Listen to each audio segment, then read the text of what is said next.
Yo, what's good everyone? So today we'll be doing a challenge of turning $1,000 into $3,000 with Polymarket, and this is day 2. So today I'm putting half my portfolio back into Polymarket, and we're running day 2 of trying to turn this into $3,000. And I'm not pre-planning anything crazy. I'm literally going to think through these markets live and show you exactly how I'm deciding, because that's the whole point of this challenge. Not just wins, but the process. And before we jump into the bets, I want to quickly show you the tool I'm using for this whole series, which is POLYSIGHT. It's basically an AI analyzer for prediction markets that pulls context, breaks down incentives, gives confidence levels and risk factors, and it forces me to slow down and actually think instead of just clicking green or red based on vibes. And it's like $1 to use, so for this challenge it's kind of perfect because it keeps me disciplined without feeling like some over-the-top sales thing. It's just the framework I'm using to structure decisions. And also, I want to explain something important. I'm mostly focusing on politics and geopolitics markets because that's where I think I actually have an edge. I follow this stuff daily. I understand incentives. I understand how governments signal versus what they actually do.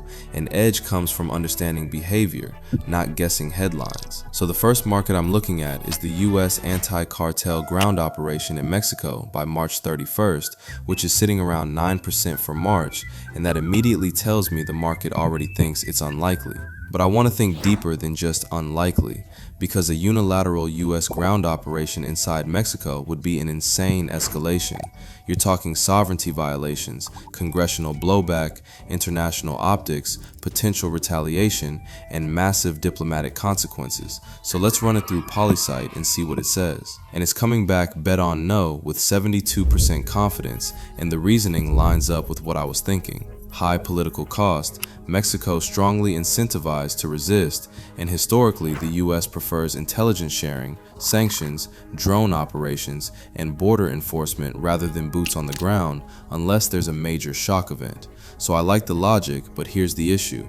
If it's already at 9%, how much edge is really left? Because sometimes being right isn't enough, you need mispricing. So I'm not fully convinced that's where I want to deploy half the portfolio.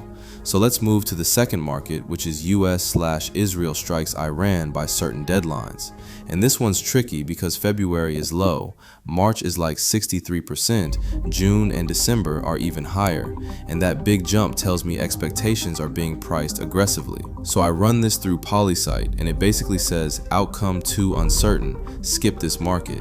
And honestly, I respect that because the definition ambiguity here is real. What qualifies as a strike? Cyber operations, proxy militia attacks, air defense exchanges, covert actions. If the resolution criteria are vague, the edge shrinks because interpretation risk increases, and I don't want half the portfolio riding on rule ambiguity. So that brings me to the third market, which is, will OpenAI release a social network in 2026, sitting around 30%. And this is interesting because this feels narrative driven more than incentive driven. People assume AI company equals launch everything, but let's think strategically. OpenAI's core incentives right now are models, enterprise distribution, infrastructure, partnerships, scaling compute. Launching a social network would require moderation systems, user acquisition, branding shifts, entirely new operational layers, and we haven't seen credible roadmap signals pointing that direction. So I run this through POLYSIGHT, and it says bet on no with 65% confidence, citing no public roadmap, weak strategic fit, and tight timing for a fully qualified launch within 2026. And that actually aligns really well with my own thinking, because this feels like one of those hype premium markets where people price possibility rather than probability.